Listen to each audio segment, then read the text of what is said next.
화식열전은 사기 130건 가운데에서요, 제 129건째에 해당됩니다. 화식열전은. 제 130건은 사마천의 자서전입니다. 태사공 자서입니다.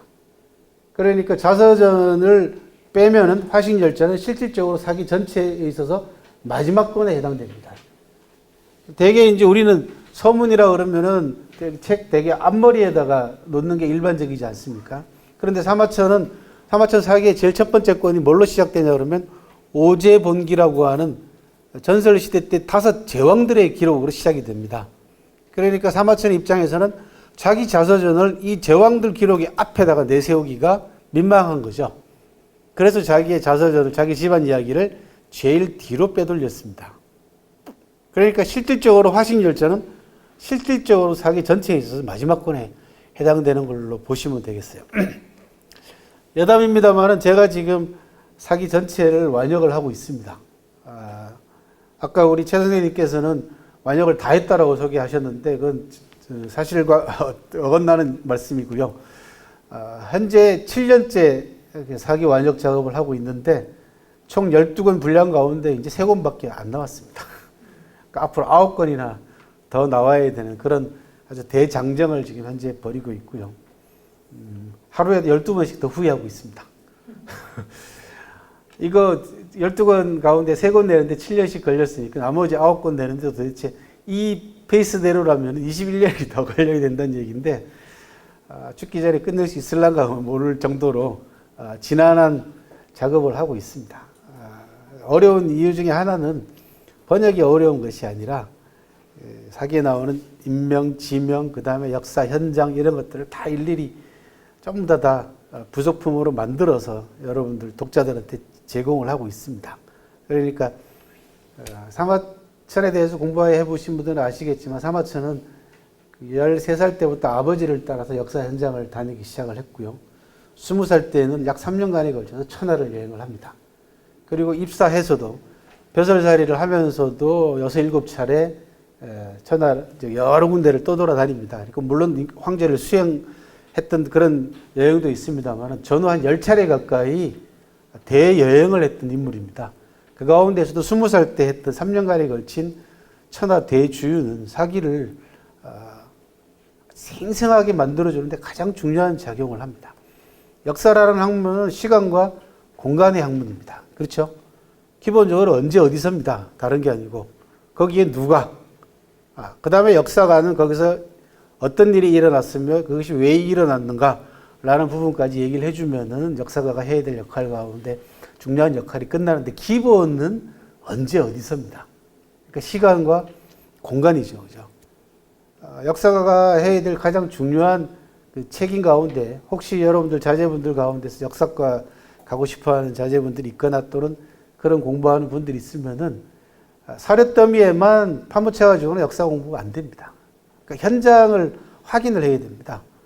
사마천이 이미 2100년 전에 역사 현장을 일일이 다 자기 발로 확인하고 그 확인된 사실들, 확인된 결과들, 그 다음에 지방에서 전해져 내려오는 다양한 기록들, 전성들, 노래, 심지어는 저서고까지, 요까지 다 체력을 해가지고 사기에 나오는 인물들의 캐릭터를 대단히 생생한 인물로 만드는 데 성공을 했거든요. 그래서 사기에게 붙은 별명이 문학적 역사서요, 역사적 문학서라고 하는 아주 전대미문의 평가가 뒤따르게 됐습니다.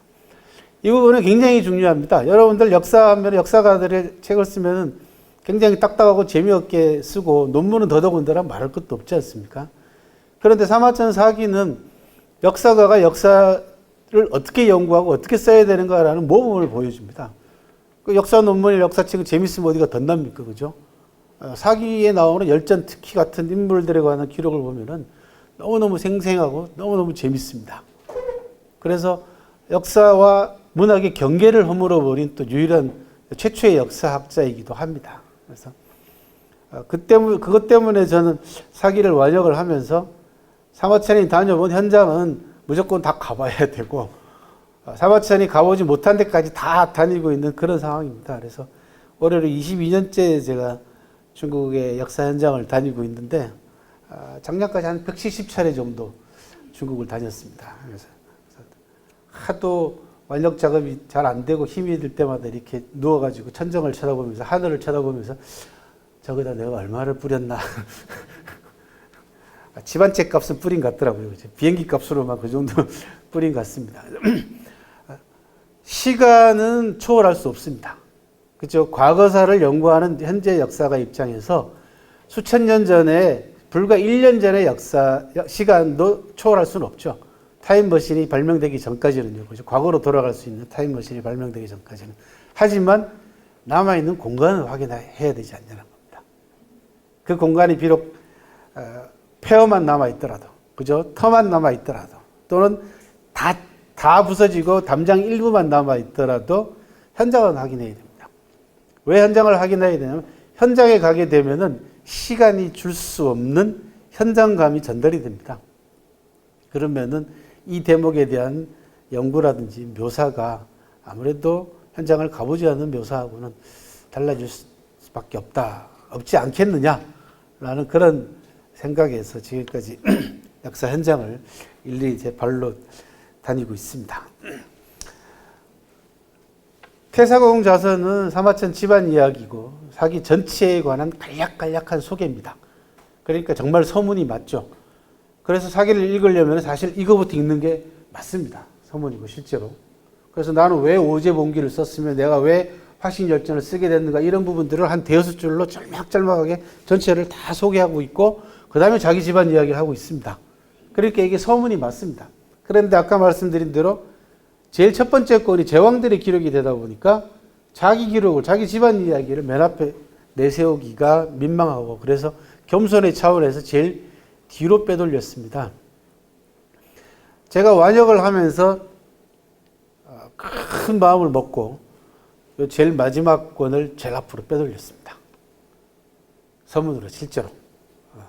그러니까 이 빼돌릴 때는 저는 굉장히 속으로 많이 떨었습니다. 야, 이게 책의 원문의 순서를 제 마음대로 훼손한 거거든요. 그죠? 바꿔버린 거 아닙니까? 야, 이거 책 나오면은 시비가 많겠구나. 욕 많이 얻어먹겠구나. 그래도 상화천 할아버지께서는 뭐 용서하시겠지. 그러고 넘어갔거든요. 용감하게 그렇게 제일 앞으로 빼돌렸는데 첫 번째 책이 나온 지 7년 동안 아무도 그 얘기를 안 합니다. 왜 네 마음대로 제일 앞으로 빼돌렸냐라고 아무도 뭐라고 하질 않아요. 왜 그럴까 하고 이유를 가만히 제 나름대로 곰곰이 생각을 해봤더니 책이 안 팔려서 그렇답니다. 이게 책이 많이 팔렸으면 분명히 시비가 일어날 겁니다. 그죠? 일부 사기 매니아 독자는 아주 과장되게 뭐라고 표현해 주시냐 그러면 이거야말로 사기 130 제일 마지막 권을 제일 앞으로 빼돌린 거야말로 신의 한 수다 이렇게 극찬을 하는 분도 있습니다. 왜 그러냐? 독자들한테는 좋거든요, 저게. 그래서 그런 또 에피소드가 있습니다. 아무튼 제가 말씀드리고 싶은 것은 화식열전이 사기의 실질적인 마지막 편이다. 그럼 사마천이 하필이면 화식열전을 제일 마지막 편으로 빼돌린 이유가 있을까? 여기에 대해서 이제 제가 생각을 많이 했습니다. 그래서 각 편에 봉기의 첫 번째 권이 있죠. 사람을 다루고 있는 겁니다. 그 다음에 오태백세가 권 31은 요 세가의 첫 번째 권입니다. 그 다음에 제61 백이열전은 열전의 첫 번째 권입니다. 그래서 첫 번째 권을 왜 이런 사람들로 배치를 했을까라고 곰곰이 연구를 해보고 검토를 한 끝에 그리고 왜 이 첫 번째 권에서 주장하고 있는 사마천이 내세우고 있는 가장 중요한 요지가 뭘까라는 걸 찾아보니까 공통점이 하나 나왔어요. 그게 뭐냐 그러면 전부 다 임금자리를 양보한 기록입니다. 그러니까 오제봉기에 보면은 요임금이 순임금한테 임금자리를 양보합니다. 그러니까 요순 여러분들 얘기하실 때 중국 가장 상고시대 때 가장 이상적인 제왕들의 모습을 우리가 요순이라고 하고 옛날에 유토피아를 얘기할 때 요순시대라고 얘기를 하지 않습니까? 그런데 권력 계승 방법에 있어서도 대단히 이상적이더라. 왜? 살아생전에 자기가 다음 후계자를 지명을 해서 데리고 와서 스카웃을 해서 한 20년 넘게 후계자 교육을 시킨 다음에 자기가 죽기 전에 임금자리를 양보를 했어요. 요임금이 순임금한테. 이거를 중국사에서는 뭐라고 부르냐면 양이라고 부릅니다. 선양은 말 그대로 자리를 양보한다라는 뜻입니다. 나중에 이 선양은 자발적 선양이 아닌 타의적 선양으로 변질됩니다. 그러니까 한 왕조를 거의 멸망 직전에 몰아놓고 요걸 무력으로 멸망시키면은 백성들한테 요거도 먹고 또 반발이 심할 것 같으니까 힘으로 눌러가지고 어떻게 해요? 선양의 형식을 빌려가지고 황제 자리를 양보하게 만드는 방식으로 자기가 황제를 차지해서 왕조를 교체하는 경우들이 굉장히 많이 나옵니다. 우리나라도 있었죠.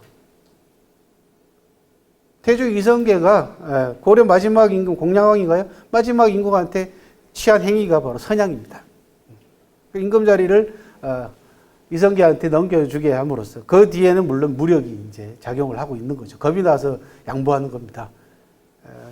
실질적으로 요임금과 순임금의 선양에 대해서도 한비자 같은 사람은 이게 무력으로 억눌러 가지고 마지못해서 양보한 거다라고 주장하는 사람도 있긴 합니다만은 기본적으로 중국 역사상 왕조 체제에 있어서 가장 이상적인 권력 교체 방식으로 살아생전에 자기 자식이 아닌 친인척이 아닌 유능한 사람에게 자리를 양보하는 형태로서 선양이 가장 이상적인 권력 교체 방식으로 지금까지 여겨져 갖고 높은 평가를 받아왔습니다.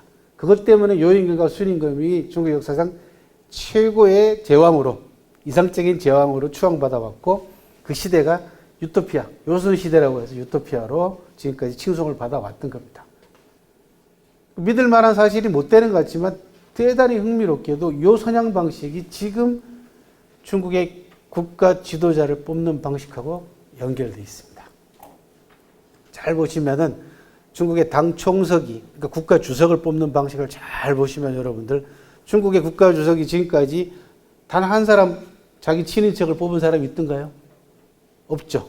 그죠? 모택동부터 시작해 등속평, 그 다음에 후진타오, 장전민, 후진타오, 그 다음에 시진핑까지 5명의 그 사이사이에 주석 자리, 그 다음에 총석이 자리는 여러 차례 바뀌긴 했습니다만은 어느 누구도 자기 친인척한테 자기 자리를 넘겨주거나 또는 친인척이 최고 권력자 자리까지 오른 경우는 없더라는 겁니다. 그 중간 정도까지는 있는데. 그리고 지금 현재 중국 국가 주석들은 자기 능력을 20년 이상 검증받지 못하면은 국가 주석으로 들어갈 수 있는 상무위원 자리라고 하는 7명에서 9명 정도 선발하는 요 자리에도 못 들어갑니다. 그리고 이 상무위원 자리에서 약 10년 가까이 또 자기 리더십을 발휘해야만이 국가주석이나 당 총석이가 되는 그런 형태입니다. 그러니까 약 30년 가까이 자기 능력을 검증을 받아야만이 국가주석이 될 수 있는 자격을 얻는 겁니다. 마찬가지입니다. 요임금은 민간에 있던 호레비인 순임금을 발탁해서 20년 넘게 후계자 교육을 시킨 다음에 자기 살아생전에 순임금에게 임금 자리를 물려주고 자기는 은퇴합니다. 그때 아들이 있었어요. 태자가 있었습니다. 요임금의 아들이 단주라고 하는 태자가 있었습니다. 태자의 측근들이 요임금한테 항의를 합니다. 왜 그러냐? 태자가 임금 자리를 물려받아야지 태자의 측근들도 나중에 한 자리 할 거 아닙니까? 그리고 왜 멀쩡한 아들 놔두고 내력도 알 수 없는 순한테 임금 자리를 물려주십니까? 라고 볼멘 소리를 하니까 요임금이 뭐라고 얘기를 했냐 그러면 한 사람의 이익을 위해서 천하가 손해볼 수는 없지 않냐. 아주 유명한 명언을 남깁니다. 그것도 never라까지 결코라는 말까지 붙여가지고 그러면서 이렇게 얘기를 합니다. 내가 내 아들 단주에게 임금 자리를 물려주면 단주에게는 한 사람에게는 이로울지 모르겠지만 천하가 손해를 보게 될 것이고 내가 순에게 임금 자리를 물려주면 내 아들 단주 한 사람은 손해볼지 모르겠지만 천하가 이루어진다. 한 사람의 이익을 위해서 천하가 손해볼 수는 결코 없다라고 아주 유명한 명언을 남깁니다. 이게 사마천 사기의 제일 첫 번째 권 오제본기에 나오는 최고의 명언입니다. 사기는 이렇게 시작합니다. 그래서 사마천이 그리는 이상향으로 내세우는 정치 권력의 개최라든지 그 다음에 통치자의 모습들 이런 부분들을 1편에다가 제일 첫 번째 권에다가 잘 반영을 하고 있죠. 두 번째 오태벽 세관은 이제 제왕을 보필했던 사마천은 뭐라고 얘기를 하냐 그러면 별자리에다 비유를 합니다. 그러니까 북극성을 중심으로 해서, 여기 제왕이죠. 그죠? 북극성을 중심으로 해서 중국은 모두 별자리를 28개로 옛날에 구별을 했습니다. 그래서 28수라고 합니다. 28개 별자리를 제후에다가 비유를 합니다. 그래서 세가는 바로 28개 별자리에 해당되는 인물들입니다. 대체로 제후 왕들에 대한 기록이다 보시면 되죠. 그런데 여기에 제후 왕에 포함되지 못하는 두 사람이 이 안에 들어가 있습니다. 그 한 사람이 공자고, 공자도 세가에 포함되어 있고, 그 다음에 중국 역사상 최초의 농민봉기권의 우두머리인 수령인 진섭이라고 하는, 또는 진승이라고 하는 사람이 세가에 들어가 있었어요. 이것 때문에 사마천이 2000년 넘는 세월 동안 어마어마한 비난에 시달립니다. 그러니까 고용 노동자 출신이었던 진승을 세가에다가 편입을 시켜놨어요. 그리고 혁명가의 반열에 올려놓습니다. 그러는 바람에 정통주의에 매몰된 보수주의 역사학자들이나 관료들이 사마천에게 어마어마한 비난을 퍼붓습니다. 덕분에 공자님한테 쏟아질 비난이 진승한테 몰리는 바람에 공자세가에 대해서는 비난이 훨씬 더 아주 미미할 정도로 줄어들긴 했습니다만, 어쨌든 간에 신분적으로 봤을 때는 이 두 사람은 세가에 들어갈 자격이 없는 건데, 사실 사마천이 세가를 편찬을 하면서 일정한 기준을 세운 적이 없습니다. 나중에 후대의 역사학자들이, 보수주의적인 역사학자들이 본기는 제왕들만 들어가야 되고 세가는 제후들만 들어가야 된다 라고 하는 원칙을 거꾸로 나중에 내세웁니다. 예를 들면 본기에 가면은 후대의 기준으로 따지면 들어갈 수 없는 두 사람이 있습니다. 한 사람이 누구냐 그러면 항우입니다. 항우는 제왕이 되지 못했죠. 유방에게 패하는 바람에. 그래서 반고가 편찬한 한서에는 항우를 세가도 아닌 열전으로 떨어뜨려 버립니다. 자기 마음대로 그렇게 기준을 정한 겁니다. 사마천은 천하대세를 주도한 사람이면 누가 됐든 간에 본기에다 집어넣었어요. 그 당시에는 항우가 누가 뭐라 그래도 천하대세의 주도권 행사했거든요. 그리고 또 한 사람, 여태우를 본기에 집어넣습니다. 이것 때문에 더 시달리죠. 어마어마한 비난에 시달립니다. 사마천이. 제왕은커녕 여자를 본기에다가, 제왕들 기록에다가 집어넣었다고 마구 헐뜯었습니다. 그런데 거꾸로 여러분들이 생각해 보시면 2100년 전에 중국 역사상 최초의 본격적인 역사책을 쓴 사마천이라는 역사학자의 역사인식이 얼마나 진보적인가라는 것을 역으로 증명하는 겁니다. 대단한 보통 사람이 아닙니다. 제가 올해로 31년째 사마천 사기만 공부하고 있습니다만은 시간이 흐를수록 정말 대단한 역사학자다 라는 생각을 금할 수가 없습니다. 이게 그 본기에 바로 여태우가 들어감으로 해서 아마 충분히 그런 비난을 예견을 했을 겁니다. 사마천은. 그럼에도 불구하고 자기의 꼿꼿한 붓을 꺾지 않고 그대로 직필함으로써요, 더욱더 사기를 값어치 있게 만들어주는 그런 빛나는 요소로 작용을 하고 있습니다. 아무튼 이 세가는 제왕들을 보필한 주로 제후들에 대한 기록이다라고 생각하시면 되는데, 그 첫 번째 건이 오태백세가라는 겁니다. 이 오태백세가도 흥미롭게도 오나라를 건국한 오태백이라는 사람이 셋째 아들인 주문왕, 그 다음에 그 주문왕이 낳은 주무왕에게까지 임금 자리가 돌아가게 만들어 주려고 둘째인 중홍이라는 사람하고 같이, 야, 우리가 있으면은 이제 주문왕 이름이 희창입니다. 창이가 임금이 못 되니까 우리가 그냥 떠나자 해가지고 중원 지역에서, 주나라 지역은 오늘날로 얘기하면 섬서성 쪽입니다. 이 섬서성을 떠나가지고 저 강소성까지 수천 킬로를 이동해가지고 도망을 가버립니다.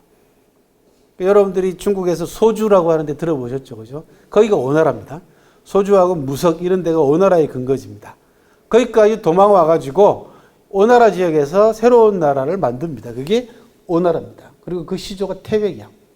그런데 알고 보면 그 이면에는 뭐가 깔려있냐 그러면 아버지가 이뻐하고 능력 있는 문왕에게, 자기 셋째 동생에게 임금 자리가 돌아가게 만들어주기 위해서 첫째하고 둘째가 도망간 겁니다. 또 역시 양보죠. 양보입니다. 그렇게 해서 주문왕을 이어가지고 문왕의 아들인 주무왕이 강태공의 도움을 받아가지고 은나라를 멸망시키고 주나라를 건국했거든요. 두 번째 건도 오태백 세가도 세가의 첫 번째 건도 임금 자리를 포기한 그러니까 여러분들 조선시대 때 세종대왕을 임금으로 만들기 위해서 그죠? 효령 양녕대군이 양보하는 스토리 있잖아요. 그 오리지널 버전이 이미 여기 있습니다. 네.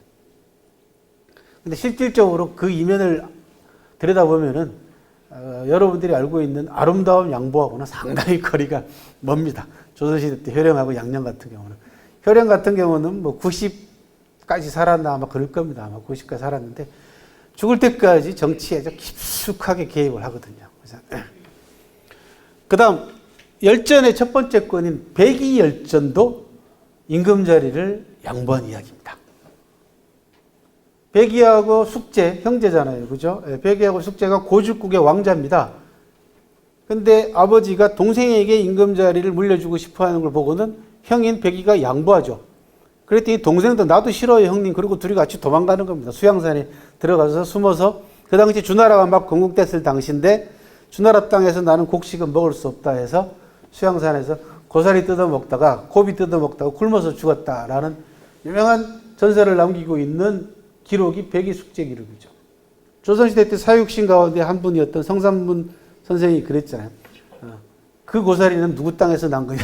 그리고 비권 시를 쓰기도 했잖아요. 그죠? 예. 아니 꼿꼿하게 정말로 제대로 지조를 지키려면은 그 고사리도 뜯어먹지 말아야지 뭔 소리냐.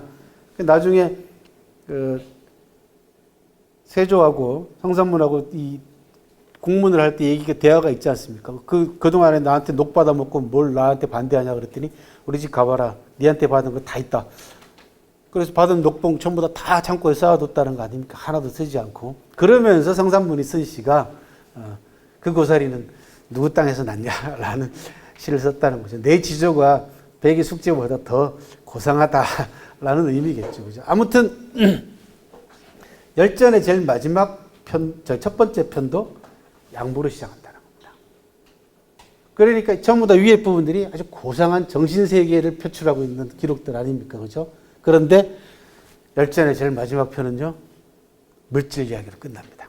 돈 이야기로 끝나고 부자 이야기로 끝납니다. 그러니까 저는 이게 사마천이 절묘한 배치라는 거죠.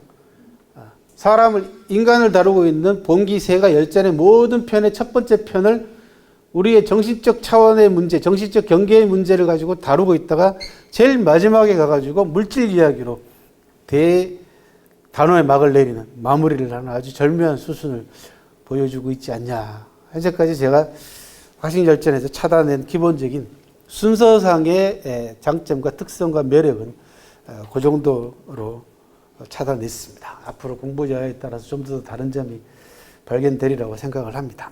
화식이라는 단어부터 화자는 재물 화자죠. 그죠? 그리고 화물할 때 화자입니다. 화할 화자에다가 조개 패자가 붙어 있습니다.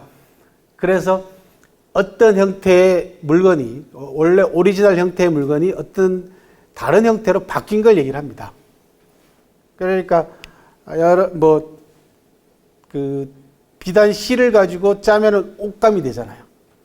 비단 실은 실이지만 옷감이 되고 나면 화가 되는 겁니다. 쉽게 얘기하면은 어떤 형태로 물건이 바뀌었다라는 뜻입니다. 그래서 물건을 얘기를 합니다. 변형된 물건을 얘기를 하는데 식자는 우리가 이자를 심는다 또는 재산을 늘린다라는 뜻입니다. 그래서 첫 번째 화물의 생산과 판매로 재부와 이익을 추구한다라는 뜻이 됩니다.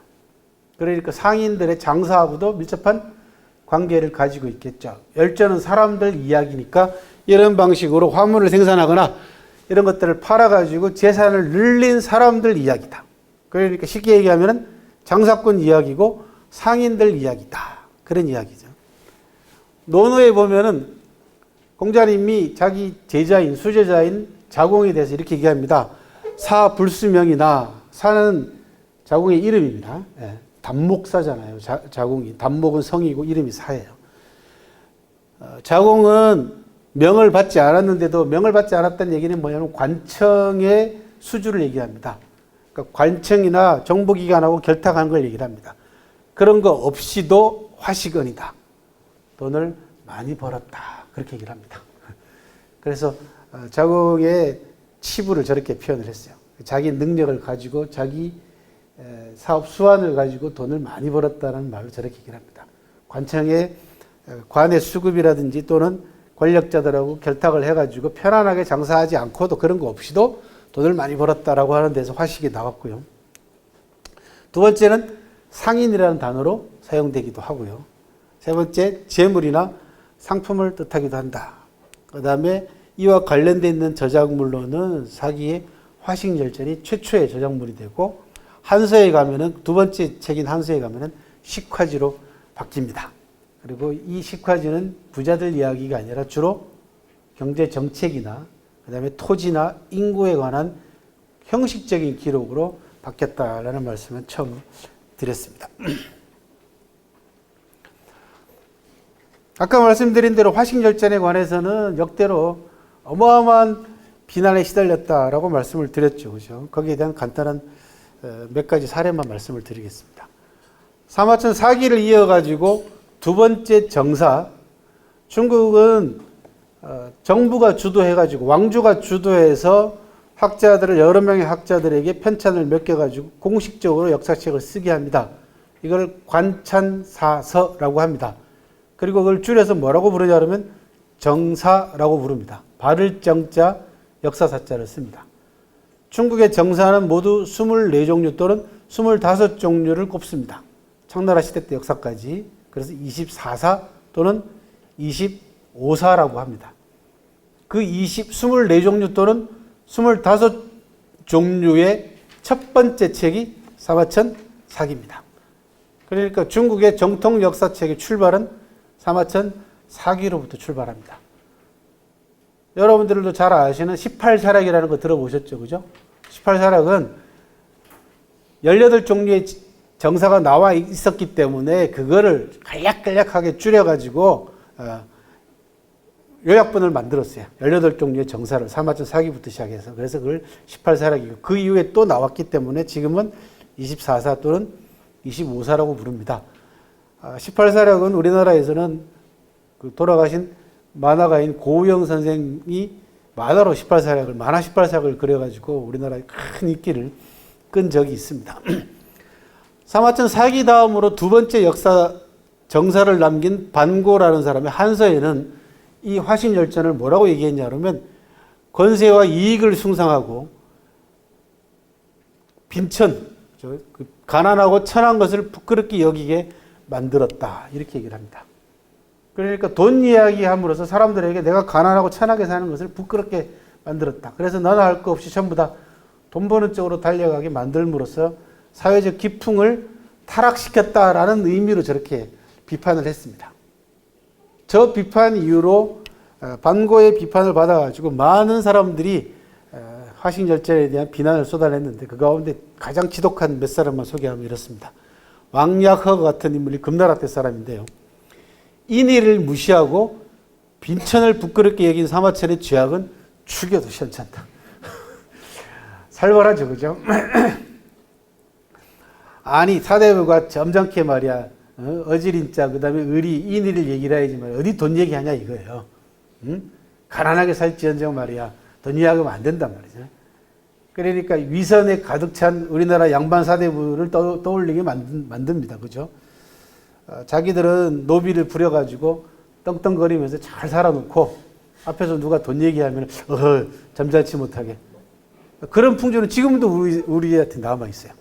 그러니까 어렸을 때부터 자녀들을 교육시킬 때 경제교육을 안 시키고 말이야 전부 다 부모가 용돈 주고 하다 보니까 쓰기만 할 줄 알고 저축할 줄 모르고 그죠? 그 다음에 수지를 맞출 줄 모르잖아요. 그러니까 커서도 맨날 돈 내놓으라 소리밖에 안 하는 거예요. 이제. 어릴 때부터 가르쳐야 됩니다. 자본주의 체제인데도 여전히 남자가 말이야 이래가면서 큰아들한테 특히 더 하잖아요. 그죠?